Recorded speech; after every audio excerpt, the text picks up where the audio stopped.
우리 다윗 이야기 이제 벌써 9번째 시간입니다. 전쟁이 전부였던 사울 왕이라는 제목을 달아봤습니다. 전쟁이 전부였던 사울 왕. 이제 사울이 드디어 아직 비공식적이지만 모든 사람들 앞에서 왕이 되었습니다. 하나님이 원하시던 왕이 있었죠. 그러나 이 사울 왕은 누차 말씀드리지만 세상의 관점으로 세워진 왕이라고 했습니다. 그러나 하나님 긍휼히 베푸셔서 기회를 주시고 은혜를 주고 있는 상황입니다. 세상의 왕과 지금 이스라엘 왕이 달라야 할 점이 무엇이겠습니까? 제일 중요한 것, 이 왕은 한 나라의 왕이기도 하지만 또한 선지자의 역할을 함께 감당해야 되는 하나님을 섬기는 왕이어야 합니다. 왕으로서는 전쟁에도 강한 왕이어야 합니다. 당연하겠죠. 그러나 그 전쟁을 무엇으로 하느냐가 중요한데 하나님이 주인 되신 나라를 만들기 위해서 하나님이 주인 되시는 전쟁을 해야 되는 것입니다. 할렐루야.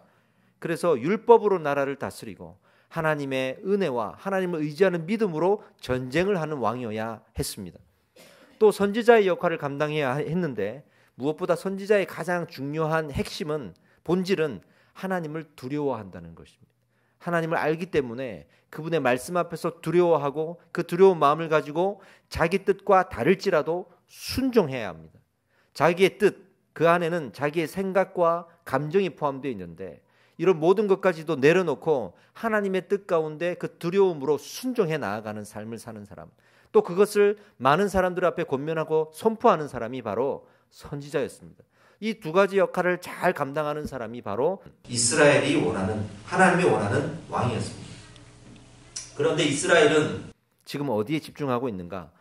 강한 왕에게 집중하고 있습니다. 강한 왕, 우리나라를 강하게 만들어줄 수 있는 왕에게 집중하고 있습니다. 자, 한번 봅시다. 사울 왕의 첫 번째 공식 임무가 이제 주어집니다. 왕이 공식적으로 되지 않았지만 이제 공식적으로 대관식을 해도 될 만한 그 정도로 사람들 앞에 인정받는 사건 하나가 등장합니다.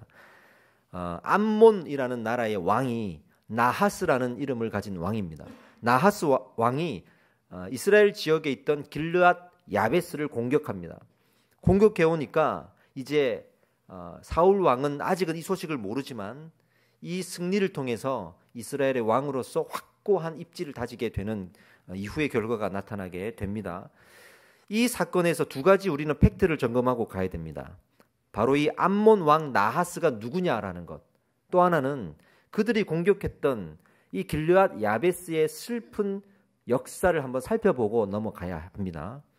자, 암몬 왕 나하스가 누구냐 그러면 이스라엘이 주변의 국가 중에 가장 두려워했던 당시의 나라가 암몬이었고 그 나라의 바로 왕이었습니다. 이스라엘이 가장 두려워한 왕입니다. 오늘 우리는 두려움에 대해서 배울 겁니다. 우리는 무엇을 두려워하고 있는가?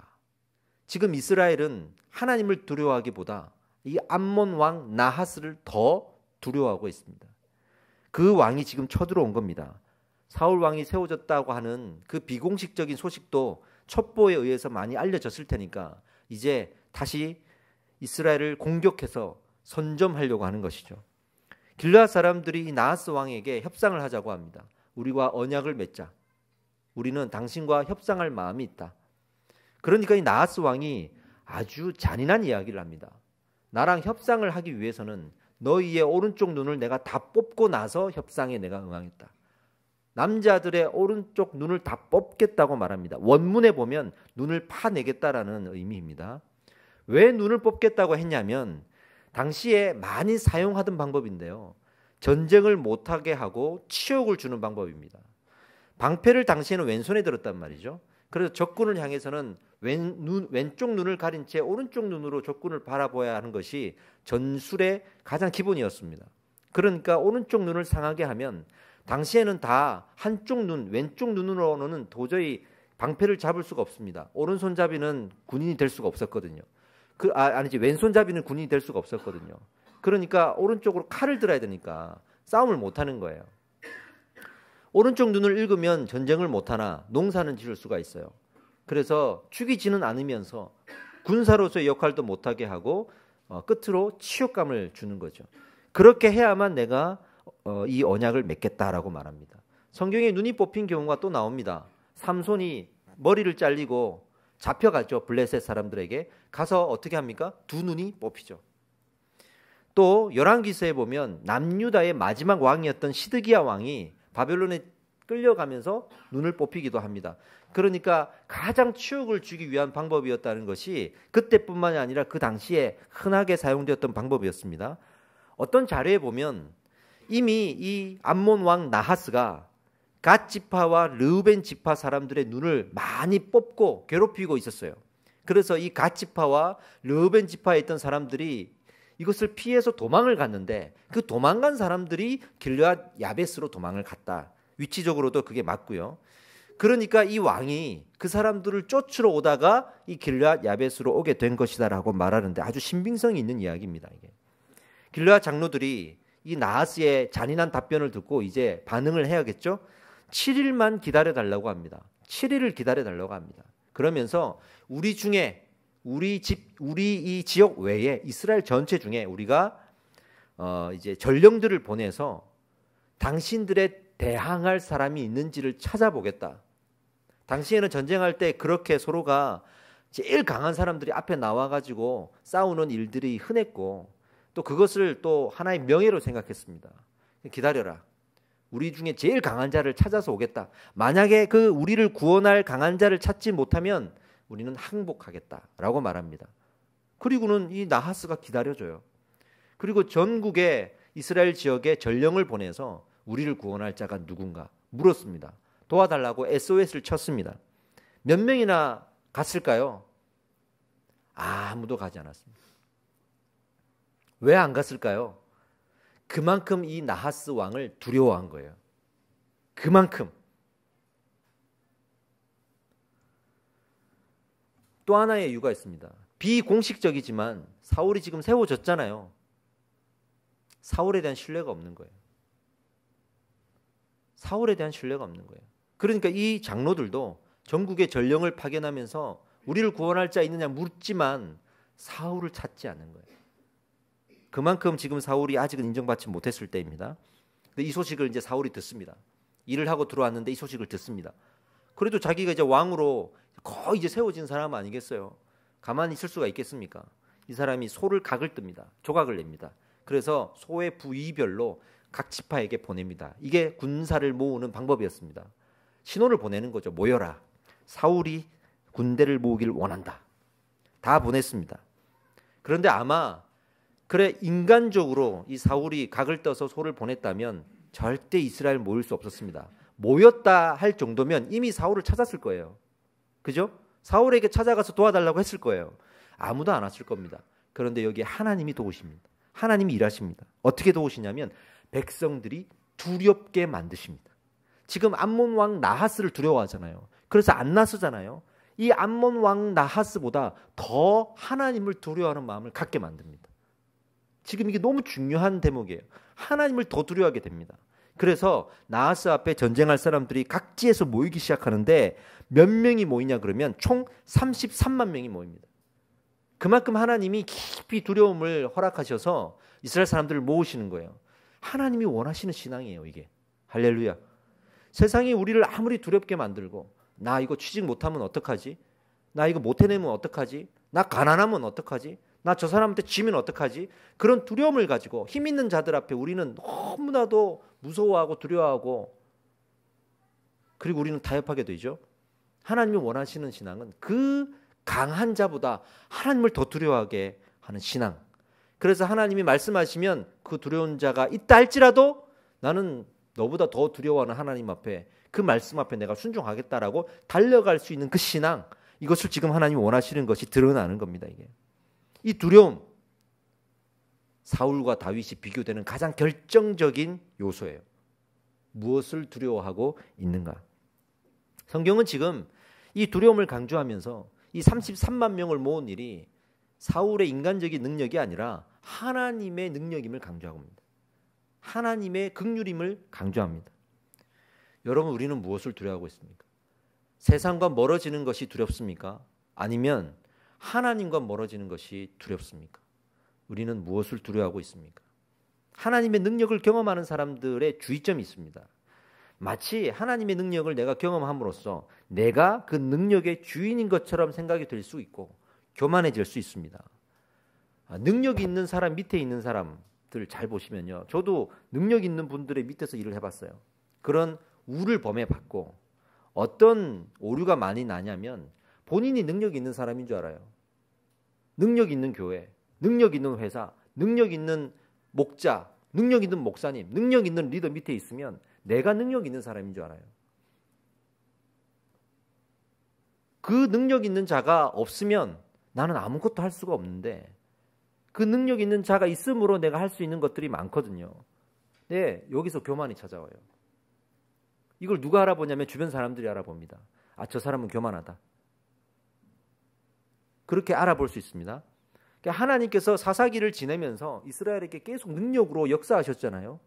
그 능력 앞에 감사하고 무릎 꿇어야 되는데 교만해진 거예요. 내 능력이다. 이 전쟁은 아직까지는 사울에게 뭐라고 할 정도까지 잘못한 전쟁이 아니라 칭찬할 전쟁입니다. 하지만 그 곳곳에 숨겨져 있는 내용들을 살펴보면 사울은 아직 하나님을 두려워하지 않아요. 하나님이 행하신 일이라고까지 고백하고 나중에 이 전쟁에서 승리한 이후에 사람들이 누가 당신을 무시했습니까? 사울 무시한 사람 다 나오게 하십시오. 우리가 죽이겠습니다. 그렇게 아부를 떨거든요. 자기들이었잖아요. 자기들이 그동안 사울을 찾지 않았잖아요. 핑계를 대면서 누구냐고 막 그럽니다. 사울이 이렇게 말하죠. 오늘은 여호와의 날입니다. 하나님이 능력을 행하신 날에 우리 사람을 죽일 수가 없습니다. 말리거든요. 그렇게까지 하나님의 능력을 인정하지만 두려워하지 않습니다. 이게 점점 드러나게 됩니다. 오늘 성경이 강조하는 신앙입니다. 강한 왕으로서 나름 선전했던 사건이에요.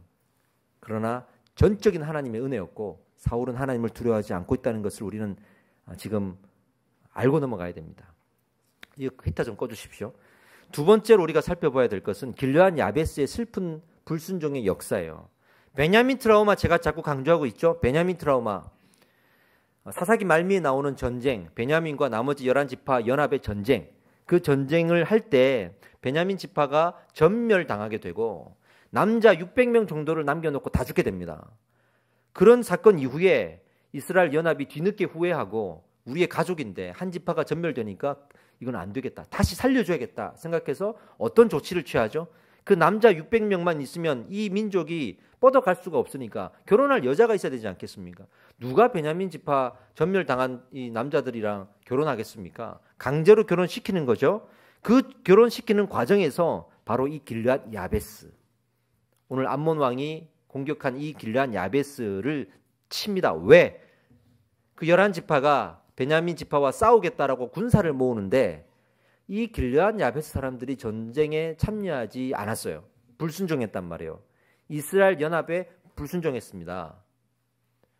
이 불순종의 이유가 정확히 나오지는 않습니다. 어떤 학자들은 하나님을 두려워했기 때문에 이 전쟁이 아직은 하나님의 온전한 기쁨이 되는 전쟁이 아니었다라고 생각해서 불참했다라는 학자도 있고, 어떤 사람들은 자신들의 이익을 더 추구하기 위해서 끝까지 이기적으로 참여하지 않았다라는 설도 있지만 성경에서는 정확히 나오지는 않습니다. 어쨌든 참여하지 않았습니다.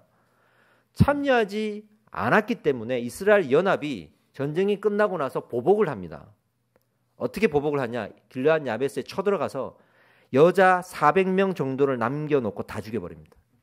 아이들까지 다 죽여버립니다. 잔인한 역사죠. 지금 이스라엘의 상태가 이렇습니다.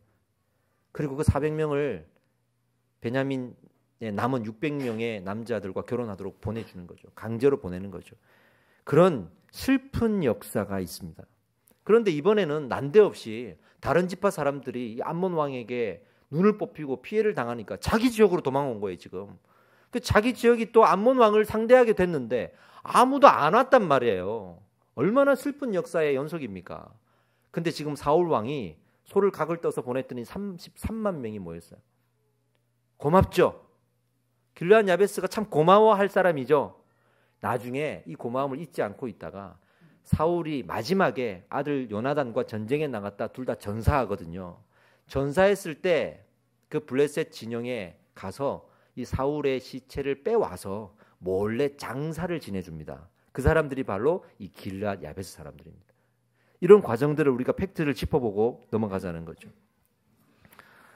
하지만 지금 이 이스라엘 백성들은 어디에 빠져 있다? 강한 왕의 매력에 빠져 있다. 자, 암몬 왕 나하스를 살펴봅시다. 눈을 뽑아버리는 잔인함, 그러나 매력적이죠. 그 정도로 강한 왕이 그 적국에 있다는 것이 부럽죠. 이런 거죠. 내가 당하면 잔인하지만 그 왕이 우리의 왕이라면 기쁜 거죠. 만족스러운 거죠. 이게 우리의 아주 못된 심리입니다. 제가 회사에서 이렇게 계약직으로 일을 했던 적이 있는데 이제 밑에 있는 사람들은 모여서 막 잡담을 하지 않습니까? 저한테 이제 하소연을 하는 거죠. 저쪽 부서 저 상사 못됐다.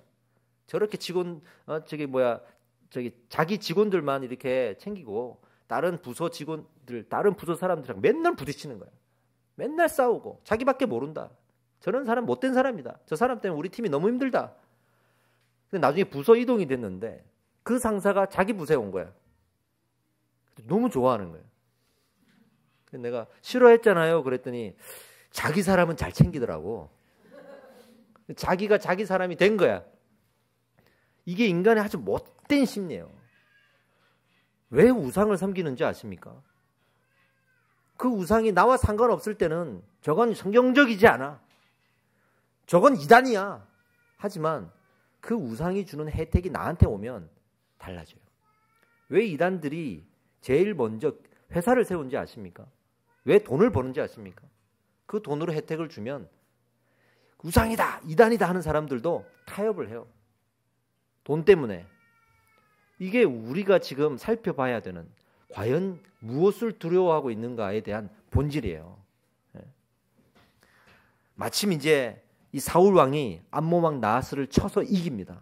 이보다 더 없는 매력이 있습니까? 무시했던 사울이지만 저 두려워한 나하스를 이긴 강한 왕이 되었죠. 사울 왕이. 얼마나 매력적입니까? 그러나 아직도 길르앗 야베스의 이 슬픈 과거를 돌아보지는 않고 있습니다. 아무도 돌아보고 있지는 않습니다. 다윗이라면 어떻게 했을까요? 다윗이라면 하나님을 두려워했기 때문에 하나님 앞에 쓰임받은 자, 하나님이 세우신 자에 대한 아주 민감한 태도를 가지고 있었습니다. 그러니까 이게 두려움의 열매예요. 하나님을 두려워하면 그 하나님과 관련되어 있는 모든 것들을 소중하게 여깁니다. 어떻게까지 하냐? 나중에 이 사울의 시체를 걷어서 장사를 이 사람들이 지내주잖아요. 다윗이 그것을 축복합니다. 사무엘하 2장 5절에서 7절입니다. 같이 한번 읽어봅시다. 시작. 다윗이 길르앗 야베스 사람들에게 전령을 보내 그들에게 이르되 너희가 너희 주 사울에게 이처럼 은혜를 베풀어 그를 장사하였으니 여호와께 복을 받을지어다. 너희가 이 일을 하였으니 이제 여호와께서 은혜와 진리로 너희에게 베푸시기를 원하고 나도 이 선한 일을 너희에게 갚으리니 이제 너희는 손을 강하게 하고 담대히 할지어다. 너희 주 사울이 죽었고 또 유다 족속이 내게 기름 부어 그들의 왕으로 삼았음이니라 아니라. 이 말은 이제 내가 너희를 보호해 줄게 이겁니다. 내가 너희를 보호해 줄게. 다윗은요, 자기를 죽이려고 했던 사울이지만 그게 하나님이 세웠다라는 이 하나님을 두려워하는 마음이 있었기 때문에 사울을 끝까지 죽일 수 있고 보복할 수 있고 복수할 수 있는데도 안 했잖아요. 심지어는 그 사울의 시신을 거둬서 장사 지낸 사람을 이렇게 축복하면서 내가 너를 돌보겠다까지 말하는 거예요. 이게 지금 사울이 놓치고 있는 점. 자기가 전쟁에 이겼으니 고마워해 주는 건 좋은데 그 고마움을 받고 지금 교만해지고 있는 거죠.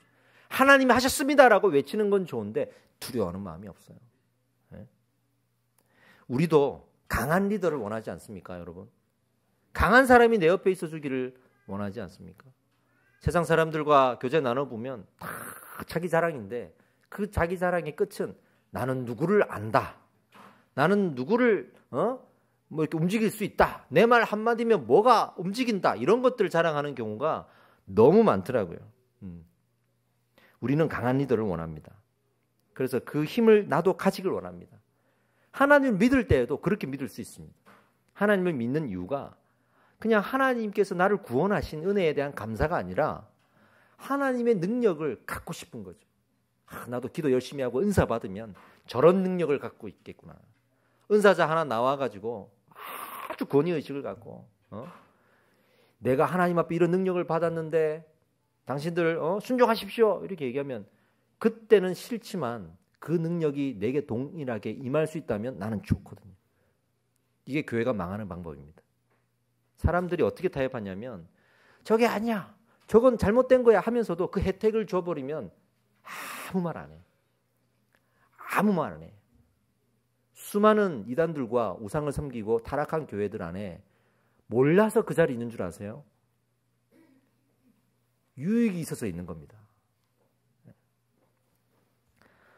예수님보다 하나님을 더 좋아하는 이유가 거기에 있어요.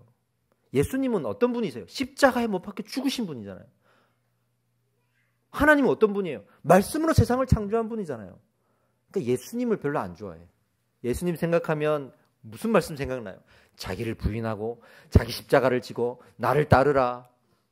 그리스도의 남은 고난에 참여하라. 뭐 이런 거니까 싫잖아요. 근데 하나님은 그냥 전쟁의 하나님, 능력의 하나님 좋잖아요. 그러니까 이 삼위일체 하나님이 한 분이신데도 자꾸 하나님 성령님도 좋잖아요. 성령님 우리 강한 능력 주시고 전지전능하시고 그것만 따르는 거야. 예수님을 놓치는 신앙이 돼요. 우리 신앙을 잘 살펴봐야 됩니다. 여러분. 그림 하나 보여드릴까요? 사진입니다. 여러분 이 드라마 아시죠? 얼마 전에 끝났습니다. 시즌2까지 끝났습니다. 보좌관이라는 드라마입니다. 제가 드라마 정말 잘 안 보는데 한 번씩 이렇게 의미가 있는 드라마들은 제가 좀 챙겨보는 편이에요. 이 보좌관 드라마 참 재밌게 제가 좀 챙겨봤습니다. 여기에 위에 있는 분이 이제 장태준 보좌관이라는 역할이고 아래에 있는 분이 이성민 국회의원입니다. 두 분이 대화를 나누는데 원래는 두 사람이 같이 정치를 했습니다. 선거운동도 같이 했습니다. 그런데 나중에 갈라졌어요. 왜 갈라졌냐 그러면 이 이성민 의원은 참 선하고 정직한 사람이에요. 그 정직한 과정이 있어야 정직한 열매가 의미가 있다라고 생각하니까 맨날 정직한 과정 챙기느라고 정치적인 싸움에서 맨날 져요. 억울한 일을 당하고 힘이 없어. 약한 자의 편에 섰는데 약한 자를 이기게 하질 못해. 그걸 보고 이 보좌관이 이건 아니다 싶은 거예요. 우리가 힘이 있어야 약한 자를 돌보지. 우리도 이겨야 되지 않느냐. 맨날 지는데 정직 해봐야 뭐 하느냐. 이런 생각을 가지게 된 거죠. 저렇게 대화를 나눕니다. 이성민 의원이 이렇게 말합니다. 과정이 정당하지 않으면 그 결과도 잘못된 거야. 수단 방법을 가리지 않고 이기는 게 네 방식이냐 물으니까 이 보좌관이 이렇게 말합니다. 지금 그게 중요합니까? 이기는 게 중요합니다. 세상을 바꿔보겠다면서요? 그러면 어떻게든 이겨야 뭐든지 바꿔놓지 않습니까? 라고 말하는 거죠. 물론 이 드라마는 나름 이 보좌관의 편에서 그림을 그려가지만 저는 이 대화 속에 이런 결론을 가지게 됐어요. 과정이 불법하면, 과정이 정직하지 못하면 모든 걸 이루었을 때 변질됩니다. 변질될 수밖에 없어요. 나는 지금 당장에는 이렇게 개처럼 벌어도 나중에 다 벌면 정승처럼 쓸 거야 하지만 개처럼 벌어서 번 돈으로 절대 정승처럼 쓰지 못합니다. 우리가 이 세상을 살아가는 방법이 하나님 나라로 이 땅을 변화시키겠다. 열방까지 하나님 나라를 이루어가겠다라고 고백하고 힘을 가지려고 하죠. 교회도 힘을 가지려고 합니다. 교회가 커야죠. 그래야 세상을 움직이죠. 정치인들한테 우리가 한 소리 하죠. 제가 수도 없이 들었던 말들이 우리도 청와대 가가지고 대통령을 만날 이 교회에 힘이 있어야 무슨 말이라도 하지 않느냐. 맨날 불교 찾고 천주교 찾고 왜 목사는 안 찾냐. 교회가 힘이 없어서 그렇다. 이런 얘기 참 많이 들었습니다. 심지어는 이 김포 지역에도 공무원들이 있고 일하는 사람들이 있지 않습니까? 경찰도 있고 공무원도 있고 여러 가지 있겠죠. 교회가 힘이 있어야 교회가 건축을 하든 무슨 일을 할 때 도움을 받는다는 거예요. 그 사람들 만나야 된다는 거죠.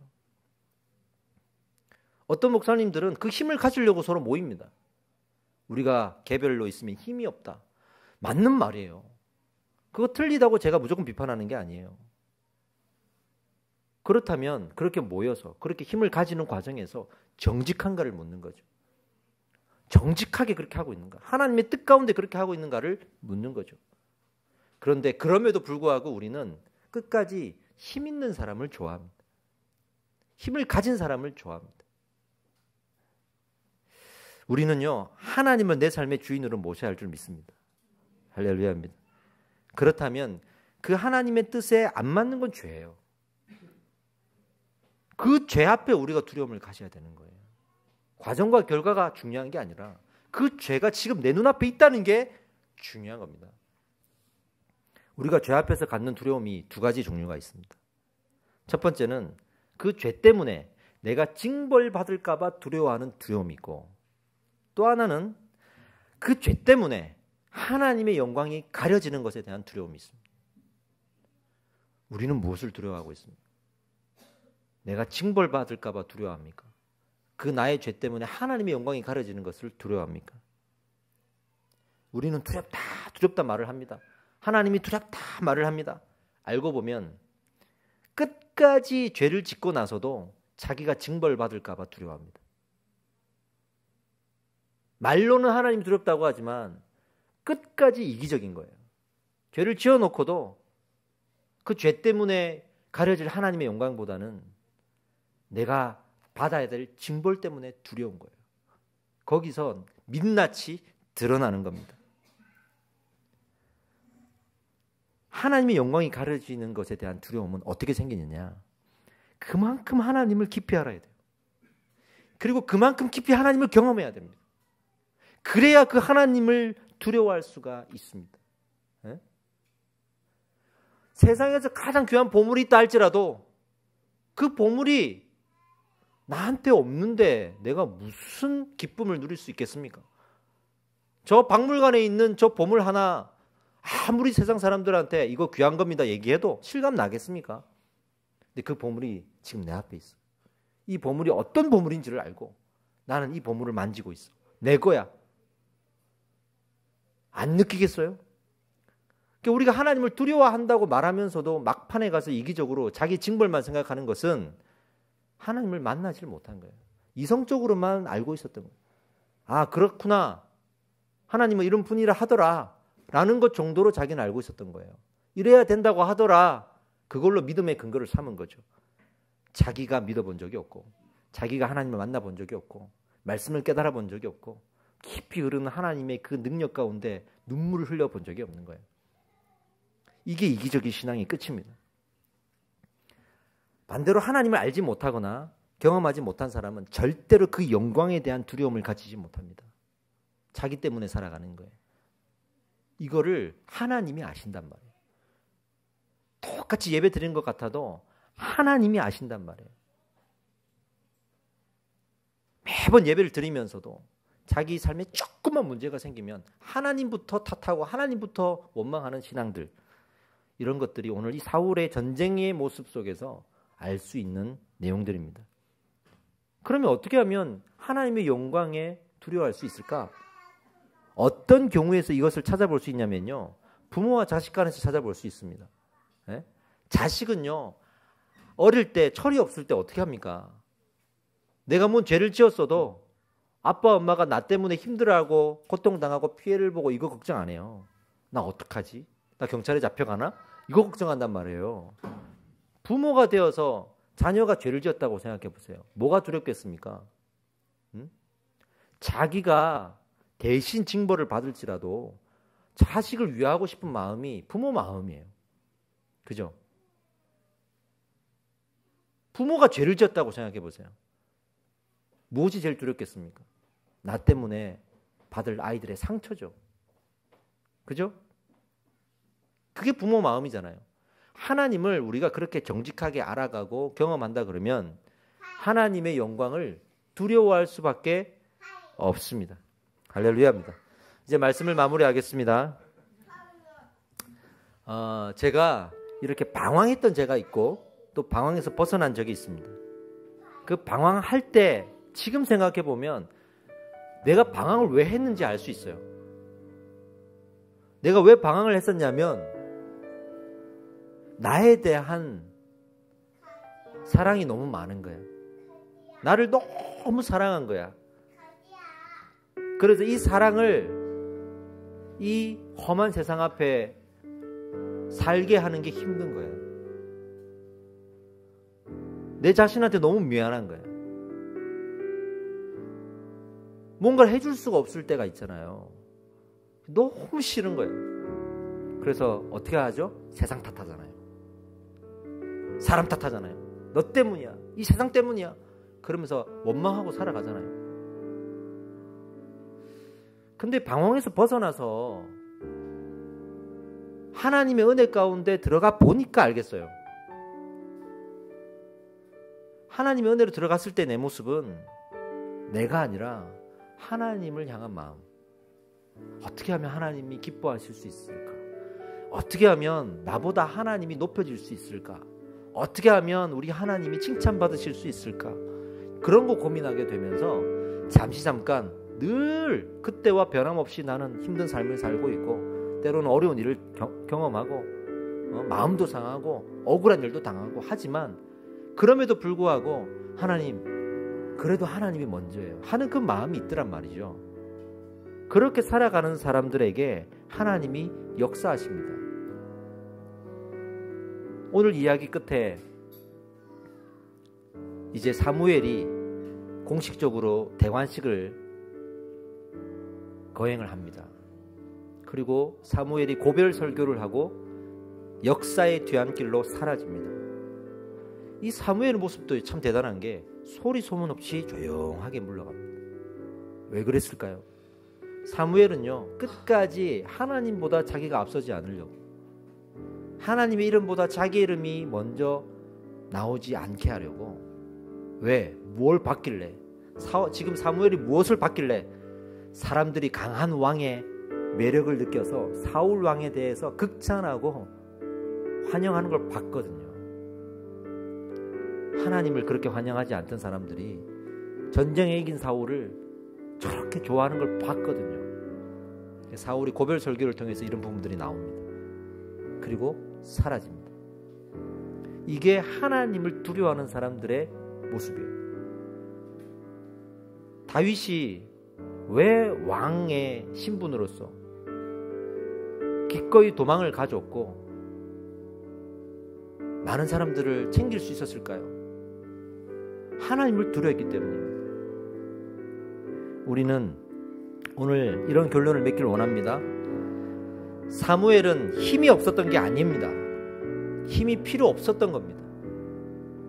하나님을 두려워했기 때문에 자기를 드러내지 않았던 겁니다. 여러분, 우리는 무엇을 두려워하고 있습니까? 그 질문에 오늘 답을 찾으시길 바랍니다. 여러분, 하나님의 말씀을 두려워하십시오. 그 말씀이 나를 통해 이 땅에 떨어지지 않기를 두려워하십시오. 그 말씀이 나를 통해 흘러가지 않는 그런 일들이 벌어질까 봐 두려워하십시오. 하나님이 나를 통해 예배를 받으셔야 되는데 내가 하나님의 이름에 먹칠을 할까 봐 두려워하십시오. 그것이 거룩한 두려움입니다. 오늘 우리가 기도하겠습니다. 하나님, 그 하나님의 마음을 내게 주십시오.